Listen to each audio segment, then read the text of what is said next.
have a friend. Her name is Kururama, and she recently went on an international film and arts festival in the United States. She often tells us the story of how some of the other attendees there once asked whether riding elephants to get to school was like our thing, and why it was she was wearing normal clothes and not animal skins. Many of my friends and I have been asked similar questions at least once in our lifetimes, where people ask us to speak the language African for them, if we live in huts, and how it is we even go to school. I mean, it's Africa. We often laugh to ourselves at such remarks, thinking, okay, so we're so cool, we never get traffic jams, we have elephant jams. But ladies and gentlemen, the question that is of real importance here is actually that of perception. Because you see, perceptions determine what we see. And what we see determines what we believe. And what we believe determines how we act. My question for you all today is simple. How do you really see my continent of Africa? And to answer this question, we'll do a very, very simple exercise. I'd now like to take the time to request that you all close your eyes, take a deep breath, and think. Think about Africa. Think about all the images that are flashing past your mind. What do you see? Maybe you see the outline of the continent with its rugged edges, just as it looked like in your geography textbook, with South Africa at the bottom, with Congo right in the middle, and with Egypt right at the top. Or maybe, just maybe, you can see something different. You can see the children. You can see the children in Africa. They're all huddled together in a small classroom. And they have hungry faces and tattered clothing. And on top of that, the teacher, who barely has a proper board to teach on, is trying to do her best to do her job. All of a sudden, music starts playing in the background, inspirational music, and an ad pops up. Donate, donate. Save a child in Africa. Or just maybe, I hope your eyes are still closed. I see a lot of open eyes. Or maybe, just maybe, the image that is flashing through your mind is that of an Africa with vast grasslands, with wild animals, and you've just gone on a safari. You've gone there, there's no work, no stress, just peace. It's beautiful. You go outside the balcony of your lodge, and there you see a lion. Roar! It roars at you, and you can feel the blood pumping inside your veins. You may open your eyes now. Whatever you just saw in your mind is important. But for tonight, it is irrelevant, because my purpose is to transform your perception of Africa from something that may have been bad to something that is good, to shed some light upon the dark continent. So let's begin. Africa, 54 countries, a continent that is rich in mineral resources, natural resources, and yet it is still ranked one of the poorest places in the world. With 414 million people living in extreme poverty, about 1/3 of the continent lacking clean water, and over 48.5% of the sub-Saharan population living on less than $1.25 a day, the facts say it all. There always seems to be some sort of reason for this tragic phenomenon. Reasons like pervasive corruption, or dysfunctional democratic institutions, or incompetent and ineffective aid agencies, or greedy multinational corporates. Okay, there's a lot. And with a lot wrong, maybe it is justified that we call this continent, this big continent, a charity case. For you see, the largest amounts of aid in the world are transferred from rich countries to African countries like Egypt, like Ethiopia, like Tanzania. But I often wondered to myself, are we really helping? Because the facts are telling us a very, very different story. To be honest, a part of me does not blame the world for thinking this way. You see, media often shows a picture that is not as accurate as it should be, a picture of a charity case. But is that all there is to this beautiful continent? Ladies and gentlemen, I believe the time has come for us to transform the world's perception of Africa, to align it with the facts, and more importantly, to align it with reality. There is a lot wrong with aid.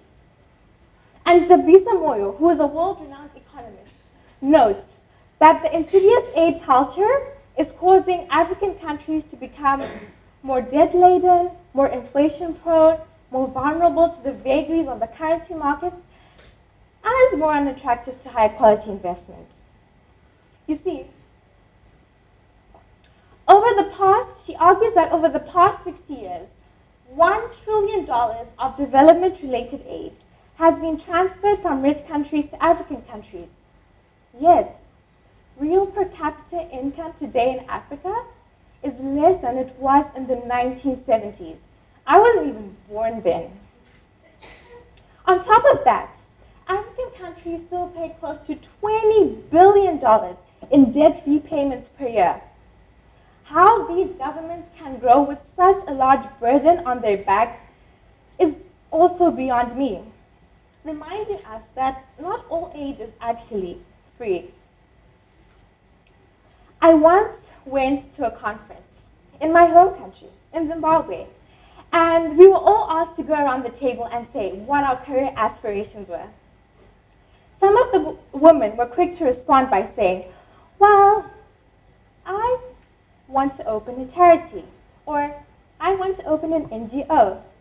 And while these aspirations are very, very noble indeed, I often wondered to myself if the only reason they were saying this is because that's all they had been exposed to. My point is this: aid is creating a beggar mentality among many African people. As more and more people are aspiring to work for humanitarian organizations like the UN, instead of aspiring for entrepreneurship and innovation and sustainable economic development, the media promotes these pictures on and on and on. And they are indeed sincere. But I wonder, are they sincerely flawed as well? Ask me what I see when I see my continent of Africa, and my answer will be simple. Potential. Much, much potential. The continent has one of the fastest growing populations in the entire world. And with more people, we are not going to need more aid, but more economic growth. So envision this. It is the year 2050, and instead of having 7 billion people around the world to hang out with, you actually have 9.6 billion people. Why? Because, well, people have been having a lot of babies. Some of your very, very serious concerns with this drastic increase in population might include your Wi-Fi connection, going too slow, or maybe even your mannequin challenge video, more unwanted movement. But the most serious one, actually, is that of your food. You are hungry, and you go to Waitrose, and they tell you, sorry, we're out of stock, too many humans. You probably should have come earlier because global food demand has increased by 69%. Yet, global food production hasn't changed that much. What are you going to do? This is really soon, 2050. What are you going to do? Well, it just happens that Africa is in a unique position to solve your problem and profit from doing so in the process.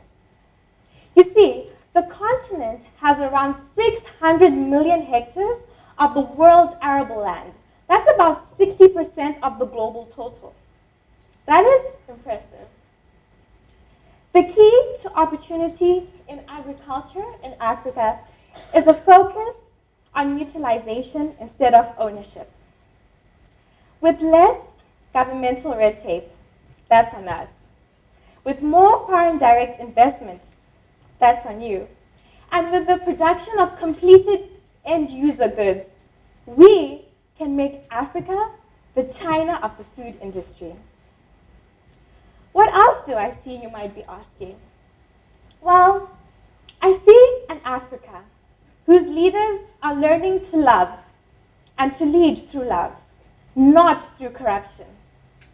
For you see, Mr. Nelson Mandela, one of the greatest political leaders of our time, he came from Africa to show the world that African leaders are indeed capable of upright and just leadership. Now, I know all of you are very, very smart in this room, and you're probably thinking to yourself, well, to be honest, Kimberly, Mr. Mandela was actually an exception. He's an anomaly. Other African leaders don't actually lead this way. To that, I say no. Mr. Mandela was not an exception. He was an example for the world to follow, and an example that other African leaders are starting to replicate. Leaders like President Pohamba of Namibia and President Mogayo of Botswana. The key to reducing poverty and corruption in Africa is not to shy away from investing, nor is it to give us aid, but rather to believe that we want to see a change just as much as the world does, and to help the middle class grow. Lastly, what do I see? Well, I guess I can sum it all up by saying I see a place where you all can come to and enjoy the beautiful scenery, interact with amazing and hardworking people, and never, ever, ever again have to fear getting stuck in an elephant jam. Though I can't guarantee you from our traffic jams, we also have that problem. Yes, while I'm the first to admit that we are not perfect, I'm also the first to stand up for the fact that we are getting there. I hope you now all see a different picture of Africa. I hope when you close your eyes, either at night or just now, when you close your eyes, the images that flash past your mind are those of potential, are those of agriculture, are those of leadership. All these things. When you think of Africa, I hope you see growth. Do you now see the 54 countries all around the continent that are asking you also to rethink aid and reconsider investing? Because remember, perceptions matter. They determine what we see. And what we see determines what we believe. And what we believe determines how we act. As the unofficial brand ambassador of Africa, I would now like to declare that my continent is no longer a charity case, but the home of potential. And that this idea, this vision, is not only one worth spreading, but one worth doing. Thank you.